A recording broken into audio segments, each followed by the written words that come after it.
Hello student, lecture on classes के इस video lecture में आपका स्वागत है। मैं कविता ढिल्लो जो आपको पढ़ाने जा रही हूँ इग्नू की एमए हिस्ट्री। और एमए हिस्ट्री का सेकेंड ईयर का सब्जेक्ट है MHI 108, जिसकी ऑलरेडी मैं प्लेलिस्ट डाल चुकी हूँ। चैप्टर वाइज अब हम एक्सप्लेन करेंगे। बहुत ईजी है, सिंपल लैंग्वेज में है। आप पढ़ेंगे तो आपको एकदम ईजी समझ आएगा, एकदम कहानी के तौर में, घर की भाषा में है बिल्कुल। आइए टाइम वेस्ट ना करते हुए डायरेक्ट बढ़ते हैं। फर्स्ट सेकंड चैप्टर मैंने डाल दिया है क्योंकि बिकॉज मैंने आपको क्वेश्चन पेपर दिखाया था और क्वेश्चन पेपर में मैंने आपको बताया था कि आपका जो है ये सीक्वेंस वाइज आता है। राइट, क्वेश्चन जो है वो आपका सीक्वेंस वाइज आता है। जैसे कि फर्स्ट चैप्टर में से आपका पर्यावरण इतिहास के अंत विषय ये ऑलरेडी मैं डाल चुकी हूँ। आपका मूल्यांकन अभिलेखीय ये भी आपको आज मिल जाएगा। ठीक है, पारिस्थितिकी में क्या मानव बस्तियों और सभ्यता के विकास में महत्वपूर्ण भूमिका निभाई है, ये आपका थर्ड क्वेश्चन है। ये जो थर्ड क्वेश्चन है ये आपका आया है चैप्टर 7 में से आया है।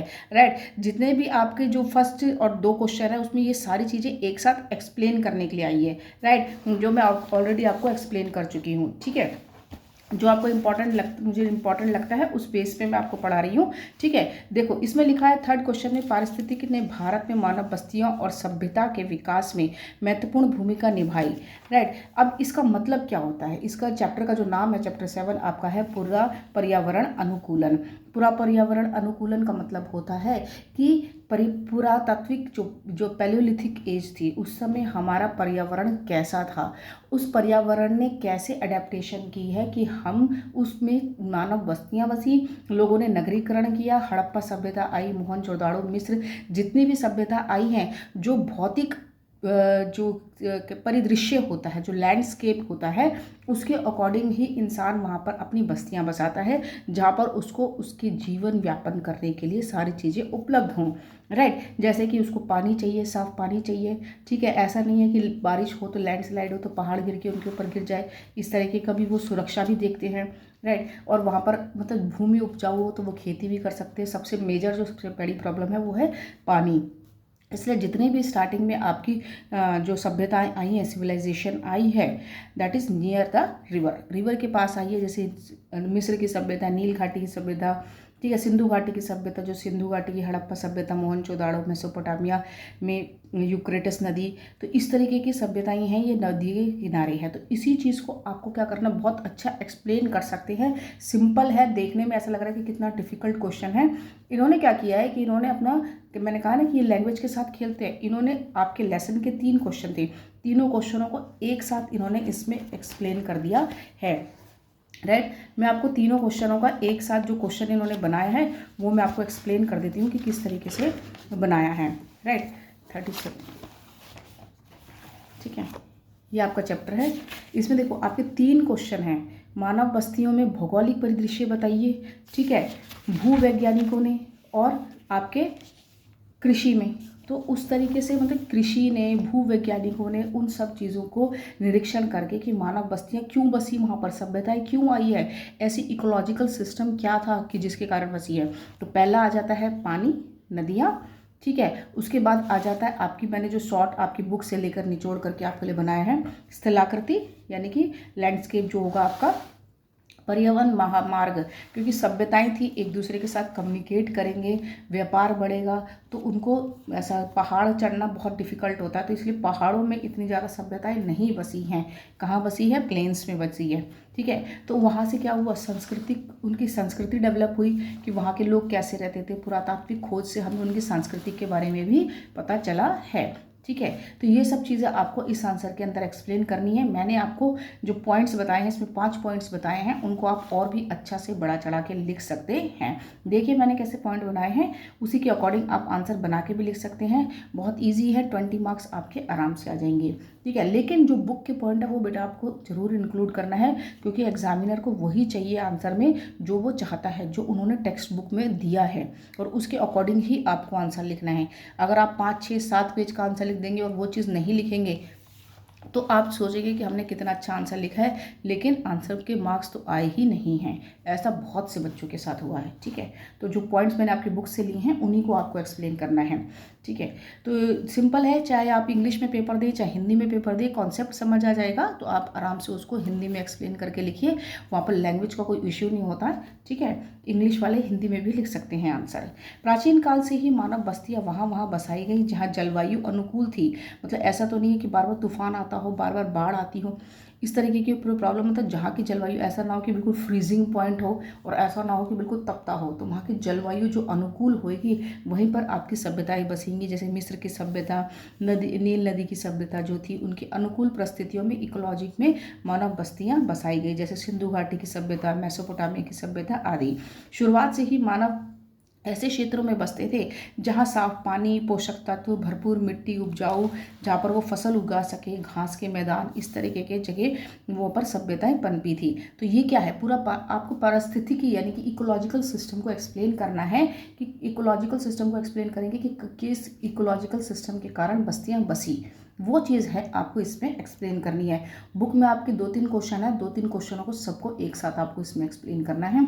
थोड़े थोड़े पॉइंट करके आपको 5-6 पेज का आंसर बनाना है, राइट। तो स्थलाकृति भी मानव बस्तियों के उद्भव को आकार देने के लिए महत्वपूर्ण थी। स्थलाकृति यानी कि ऐसा तो नहीं है, पहाड़, पहाड़ियाँ, मैदान, तटीय क्षेत्र भी मानव बस्तियों के बसने में प्रभावित करते थे। क्योंकि पर्वत श्रृंखलाओं में रहेंगे तो प्राकृतिक अवरोध होएगा और वो एक दूसरे के साथ कम्युनिकेट नहीं करेंगे, क्योंकि वह आवागम और संचार यानी कम्युनिकेशन में और आवाजाही में उनको प्रॉब्लम्स होगी, इसलिए वो पहाड़ों में तो नहीं रहेंगे, तो वो बाधा प्राप्त करते हैं। तो ये बैरियर जो होते हैं, ये अलग अलग संस्कृति और भाषा, अब बैरियर है और अगर लोग वहाँ पर स्टार्टिंग में रह भी गए हैं तो वो क्या करते हैं कि उनकी अपनी एक सांस्कृतिक डेवलप हो जाती है, राइट। आपने देखा होगा कि लद्दाख में भी कई लोग रहते हैं, वहाँ पर टेम्परेचर इतना लो होता है, ठीक है। तो वहाँ पर रहने का जिस तरीके की जो वहाँ पर वनस्पति होती है उसी के ऊपर वो अनुकूल हो जाते हैं। वहाँ के एनिमल्स जो जीव जंतु है, जैव विविधता है, वो वहीं के जलवायु के अकॉर्डिंग रहती है। जैसे कि जो भेड़ बकरियां हैं, गाय हैं, वो उस तरीके की वहीं पर ही पाई जाती हैं। याक है वो वहाँ पाया जाता है, ठीक है। कश्मीर में अलग तरह की बकरी पाई जाती है, ठीक है। तो वो वहाँ की अनुकूल रहती है और वहाँ की एक संस्कृति बन जाती है। ये चीज़ आपको एक्सप्लेन करनी चाहिए कि वो चीज़ वहाँ की संस्कृति बन जाएगी। इसके विपरीत जो मैदानी क्षेत्र होते हैं वहाँ पर बस्तियाँ अधिक होती हैं, क्योंकि वहाँ पर बस्तियों में क्या करते हैं, कृषि अधिक होती है, भूमि उपजाऊ होती है और जनसंख्या का घनत्व बढ़ जाता है, राइट। जब जनसंख्या का घनत्व बढ़ेगा तो उसी से ही आपका शहरी और ग्रामीण क्षेत्र में डिफरेंस आएगा। क्योंकि जब जनसंख्या बहुत ज़्यादा हो जाएगी तो वहाँ पर पास में खेती तो नहीं की जा सकती, खेती के लिए आपको भूमि चाहिए, ठीक है। आगे भी हम पढ़ेंगे, ये सब मैंने एक्सप्लेन किया है, तो आप आंसर को समझिए अच्छे से जो मैं बोल रही हूँ। परिवहन मार्ग, जब जैसे ही बस्तियाँ बसी तो वो एक दूसरे के साथ कम्युनिकेट किया। उन्होंने जो लैंडस्केप, परिदृश्य का मतलब लैंडस्केप है, तो नदियाँ, प्राकृतिक बंदरगाह, ऐतिहासिक रूप से इन्होंने क्या किया, व्यापार को बढ़ावा दिया। और जब समुदायों के बीच प्रोत्साहित किया किसने, इन ऐसी नदियाँ जिसमें कि वो एक दूसरे से मतलब नाव बना के जा सके, एक दूसरे के पास आवाजाही कर सके। बंदरगाह ऐसे जहाँ पर कि हम एक सभ्यता से दूसरी सभ्यता तक जाते थे। साम्राज्य बने, रोमन सभ्यता आई, फ्रांस सभ्यता आई, यूनानी सभ्यता आई, ये, और उसके बाद जो व्यापार शुरू हुआ तो ये सारे बंदरगाह उसमें यूज़ किए गए थे। तो उस चीज़ को, परिवहन मार्ग को आपको एक्सप्लेन करना है कि वहाँ की जलवायु ऐसी थी, ठीक है। वहाँ की जो चीज़ें भगवान ने दी थी उसी के अकॉर्डिंग वो लोग वहाँ रहे और वहाँ से उन्होंने अपनी बस्तियाँ बसाई, धीरे धीरे डेवलपमेंट हुआ, खेती हुई, ठीक है, उपजाऊ हुई, वस्त्र बने, उद्योग बढ़ा। तो इस तरीके से सभ्यताएं डेवलप हुई, मानव बस्तियां डेवलप हुई, ठीक है। क्योंकि क्वेश्चन में यही पूछ रहा है कि बस्तियां, मानव बस्तियां और सभ्यताओं के विकास, ठीक है। तो विकास में पारिस्थितिक ने कैसे अपना महत्वपूर्ण योगदान दिया, ठीक है। परिवहन के लिए अनुकूल परिदृश्य, लैंडस्केप यानी कि जो हमारा जो डेल्टा है, डेल्टा पता है ना, जो अभी हम आगे पढ़ेंगे, समुद्र के पास जाने से पहले नदी जो है वो डेल्टा बनाती है। तो वहाँ की भूमि उपजाऊ होती थी, जो तटीय क्षेत्र होते थे वो अक्सर हलचल में भरे रहते थे। क्यों? क्योंकि वहाँ पर क्या होता था, व्यापार होता था। समुद्र के रास्ते एक देश से दूसरे देश में व्यापार किया जाता था, ठीक है। फिर व्यापार में प्रकृति आई, आर्थिक विकास हुआ। आर्थिक विकास हुआ तो यानी कि जब सांस्कृतिक का भी आदान प्रदान हुआ, परंपराएं आपस में पता चली लोगों की, तो इस तरीके से तकनीक का भी आदान प्रदान हुआ। तो इस तरीके से व्यापारिक मार्गों में भी फैलाव हुआ, सांस्कृतिक का फैलाव हुआ, तो सांस्कृतिक और आध्यात्मिक महत्व बढ़ा, ठीक है, सभ्यताओं और मानव बस्तियों के विकास में महत्वपूर्ण भूमिका निभाते हैं। जैसे कि मानवताओं और जो परंपराएं हैं वो विशिष्ट क्षेत्र पर अपनी छाप छोड़ जाते हैं, मतलब जो लोग वहाँ रहते हैं तो वहाँ पर अपनी सांस्कृतिक डेवलप कर लेते हैं। जैसे सपोज अगर सभ्यता की बात कर रहे हैं तो सभ्यता में जैसे मोहनजोदाड़ो है, वहाँ पर मिट्टी के टीले हैं, वहाँ पर आपको गेहूँ की मिले हैं, मकबरे वैसे मिले हैं, मतलब जहाँ पर जो शव रखे जाते हैं वो मिले हैं, कुएँ मिले हैं।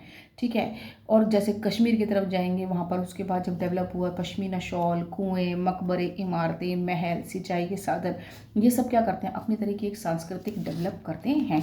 इसके ऊपर भी आप एक अच्छा चौड़ा नोट्स लिख सकते हैं। मैं जैसे एक्सप्लेन कर रही हूँ आप आंसर में अपनी लैंग्वेज में एक्सप्लेन करेंगे तो आपको ज़्यादा मार्क्स मिलेंगे, बट पॉइंट्स वही होने चाहिए।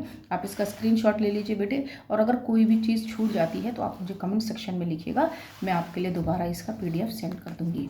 ठीक है, वैसे इसकी मैराथन तो आपके पास आएगी ही एग्ज़ाम से पहले, राइट। 103 का एग्ज़ाम आपका 11 जून को है, उसके बाद आई थिंक आपका ये जो MHI 108 का एग्ज़ाम होगा। ठीक है, उसके बाद मिट्टी की उपजाऊ शक्ति के कारण भी आबादी का घनत्व बढ़ता है, क्योंकि वहाँ पर क्या करने लगे, प्लेन मिट्टी थी, अच्छी थी, घनी आबादी थी।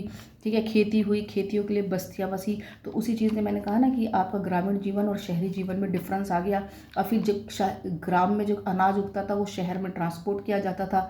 ठीक है, तो उससे क्या हुआ, मगर शहरों की पूर्ति के लिए जो ग्रामीण पर डिपेंड रखना पड़ता था, अनाज वहाँ से आता था, दूध, सब्जियाँ, ये सब चीज़ें शहरों में ट्रांसपोर्ट की जाती थी, सड़कों, नदियों, बंदरगाहों के रास्ते, जिससे व्यापार को बढ़ावा मिला। इसमें भी आप काफ़ी लंबा चौड़ा लिख सकते हैं।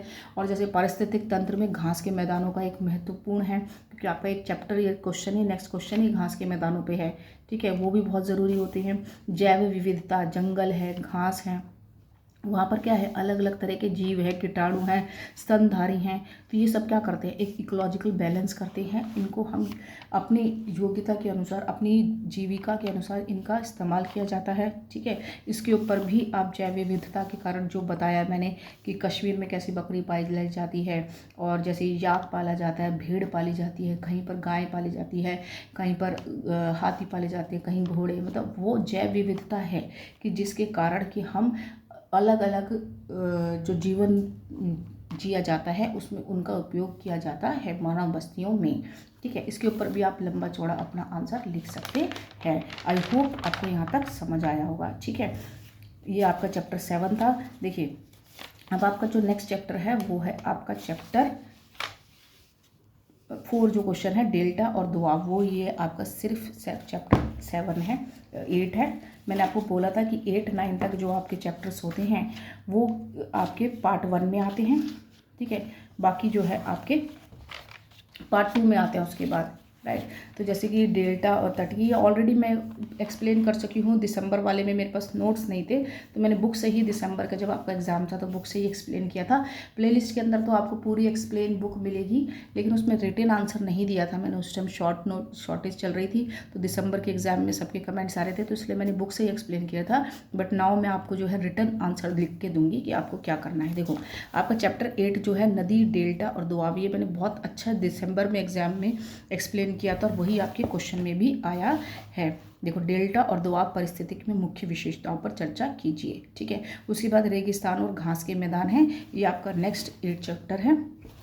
ठीक है, 8, 9, 10 तक आपका जो पार्ट 1 में आता है, उसके बाद आपका जो सीधा है वो पार्ट 2 के अंदर आ जाता है, वहाँ से क्वेश्चन आ जाते हैं। ठीक है, बने रहिए मेरे इस लेक्चर्स में, बिकॉज आपको मैं प्लेलिस्ट दे रही हूँ जिसमें चैप्टर वाइज एक्सप्लेन है, बिल्कुल सिंपल ईजी लैंग्वेज में है। कोई छूट जाता है कमेंट सेक्शन में कीजिएगा, आपको मैं स्क्रीनशॉट या PDF भेज दूँगी।